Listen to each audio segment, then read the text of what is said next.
Prezident İlham Əliyevin İranın yeni ali rəhbəri Müctəba Xamneyni təbrik etməsi qonşu ölkənin mediasında böyük maraq doğurub.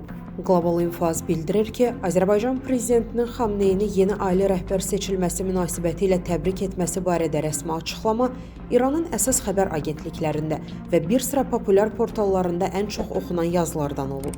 Maraqlıdır ki, bu xəbər hətta Amerika-İran müharibəsi ilə bağlı yayılan məlumatlardan daha çox diqqət çəkib. Qeyd edək ki, İranın Naxçıvana raket hücumundan sonra Tehranın rəsmi kanallarla Bakı ilə əlaqə qurması və prezident Məsud Pezeşkiyanın İlham Əliyevə zəng edərək hadisənin araşdırılacağı vədini verməsi münasibətlərdə müsbət dinamikanın yaranmasına şərait yaradıb. Azərbaycan qonşu ölkələrlə sülhpərvər və xoşməramlı əlaqələrin qorunmasına diqqət yetirərək bu gün İran üçün humanitar yardım göndərib. Bu, rəsmi Bakının qonşu İranla tarixi dostluq əlaqələrinə önəm verdiyini və ona qarşı hərbi fəaliyyətlərdə heç bir halda yer almadığını növbəti dəfə sübuta yetirir. Xatırladaq ki, Prezident İlham Əliyev Müctəba Xamneyyə məktubunda Azərbaycanla İran arasında mehriban münasibətlərdən bəhs edib.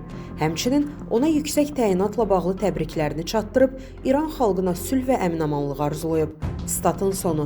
Əziz izləyicilər, xəbərlərdən məlumat əldə etmək üçün kanalımıza abunə ola bilərsiniz.